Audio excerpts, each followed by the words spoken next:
Olá pessoal, aqui é o professor José Bezerra Menezes Filho e essa é uma videoaula de cálculo de curtos-circuitos em redes de distribuição. Eu tenho uma série de videoaulas no canal do YouTube, você pode buscar e pesquisar pelo meu nome. Eu moro no estado da Paraíba. Bem, então vamos começar a nossa apresentação. O seguinte, a primeira coisa que a gente vai fazer é o seguinte: vamos mostrar aqui um curto-circuito. A gente vai mostrar três tipos de curto-circuito. Curto-circuito trifásico, que consiste num curto-circuito que você aplica e é aplicado em cima de uma rede, né? Essa rede ele tem uma impedância dela. Então aqui está mostrado RL mais JXL. O que é RL é a resistência da rede e XL é a indutância da rede. Não está se considerando a capacitância, porque está se tratando de uma rede de distribuição de pequeno porte. Então isso aqui é o que caracteriza um curto-circuito trifásico, né? Bom, então como é que a gente calcula o curto-circuito trifásico? Vamos para um exemplo prático para ficar mais fácil de todo mundo entender.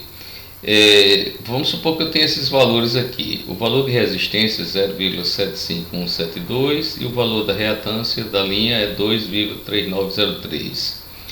Então esse aqui é o RL e aqui é o XL. Bom, então a tensão, eu estou tratando de uma tensão de linha de 13,8 kV. Ora, então se a tensão é 13,8 kV, a tensão de fase vai ser igual a VF sobre o valor da impedância. Aqui é XL. Então vamos colocar esse valor aqui, né, no denominador. E a tensão de fase é 13,8 kV dividido por raiz de 3, que dá 7.967. Então, se eu dividir 7.967 por essa impedância complexa, eu vou ter um valor de 953,86 menos 3.033,075 J. Convertendo isso aqui em polar, dá 3.179,52 com fase de menos de 72,54. Então é muito simples. Pega a tensão de fase, que é a tensão de linha dividido por raiz de 3, e divide pela impedância de sequência positiva que é dada aqui, tá bom? Bom, mas aí a gente tem que levar em conta de que uma rede de distribuição, como ele é um circuito RL, então ele tem um transitório, em que no primeiro ciclo do transitório existe uma elevação desse valor. Então esse valor aqui, a gente vai ter que majorar esse valor por um determinado fator, que leva em conta o que? Uma componente DC que o circuito tem. Quem tiver dúvida em relação a isso, pode assistir meu vídeo aqui, que é denominado Circuito RL, Análise de Regimes de Transitório Permanente, e a pessoa pode ter uma explicação melhor a respeito aqui do nível DC que se acrescenta num circuito, né, RL sujeito a um curto-circuito. Acrescentando pelas características do R e do L, quer dizer, a relação entre R e L vai determinar o quanto eu tenho que acrescentar em termos de componente DC. Então, nesse caso, eu acrescentei 20% a mais. Então, você pega o valor dessa corrente e multiplica por 20%, dá uma majoração de 20%, então fica 3.815,4 com fase de menos 72,54.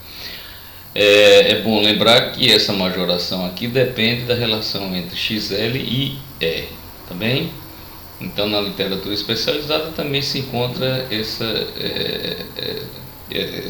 informação. Bom, vamos agora passar para o circuito, um curto-circuito. Isso aqui é só para lembrar que um sistema trifásico ele pode ser analisado com um sistema monofásico, né, unifilar, onde tem uma tensão, né, lembrando bem que a tensão que a gente usou no slide anterior era VF, não VL. Então coloca VF aqui, a resistência e a reatância, e calcula quanto é a corrente. Mas vamos lá para o nosso segunda parte. É um curto-circuito fase terra. Nesse caso, uma das fases aqui está aterrada. Então eu tenho um curto-circuito fase terra.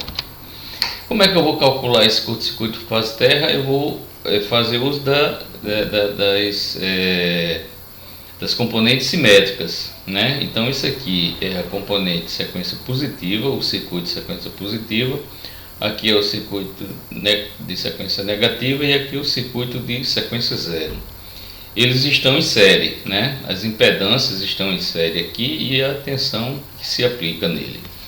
Essa tensão aqui é o VF que a gente já tinha calculado, 7.967.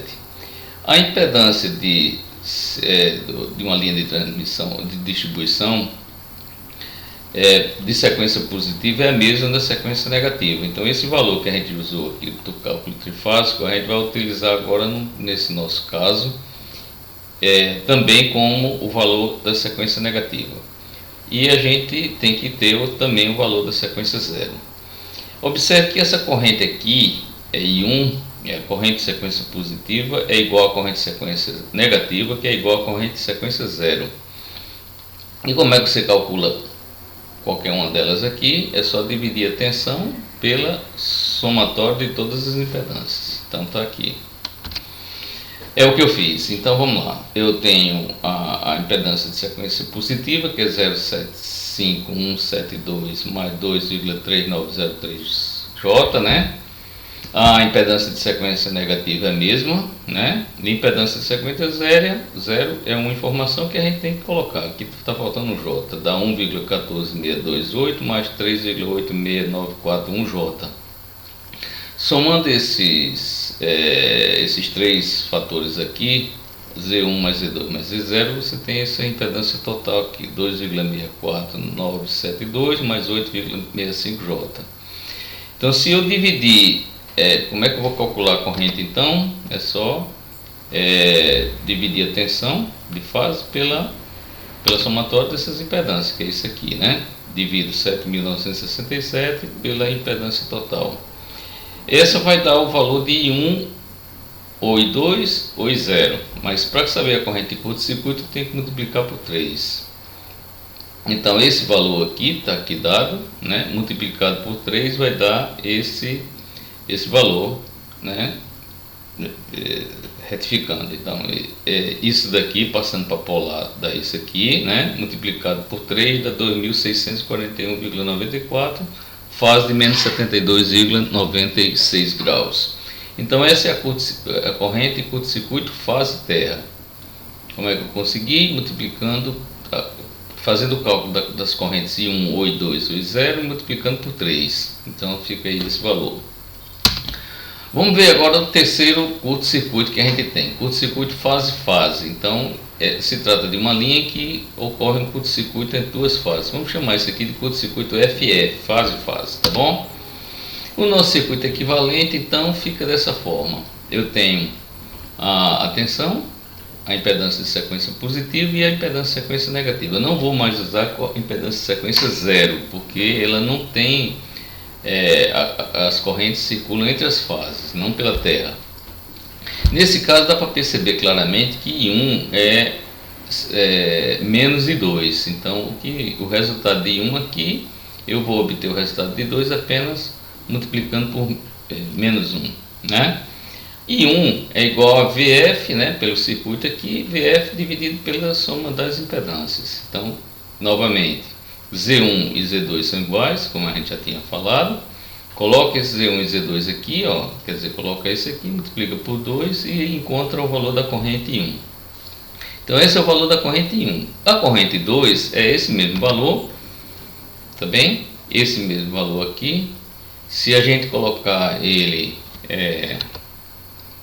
estou repetindo aqui, 476,9 menos 1516,53, né, que é o valor encontrado. E se eu converter isso aqui em polar, dá 1589,7564, tá bom? Com um ângulo de menos 72,54 graus. A corrente 2 é esse valor aqui, multiplicar, defasado de 180 graus, então eu vou acrescentar os 180 graus aqui, né? Então I2 fica 1589,7564. Quanto é que isso aqui? 180 menos 72,54 dá 107,46. Então fica sendo I2. Como é que eu vou calcular a corrente de curto-circuito, fase-fase? Eu vou pegar o I1, né, defasado de 240 graus, né, somo com I2, defasado de 120 graus, que está aqui, ó. Então esse aqui, vem para cá, e esse aqui vem para cá, tá bem? Então isso aqui é a corrente I2, quando eu defaso 120 graus, é a mesma coisa de multiplicar pelo número 1, um ângulo 120 graus. E defasar isso aqui de 240 graus é a mesma coisa de multiplicar ele por o vetor 1 unitário com ângulo de 240 graus. Quando eu faço essa operação, eu vou ter esse valor aqui finalmente. Então esse aqui é o meu valor na forma retangular da corrente de curto-circuito fase-fase. Se eu transformar em polar, eu vou ter esse valor aqui. Então o módulo da minha corrente de curto-circuito de fase-fase é esse aqui. Pois é, pessoal, então é isso aí. Muito obrigado pela atenção. Eu espero que vocês tenham gostado. E caso tenham gostado, por favor, sinalizem.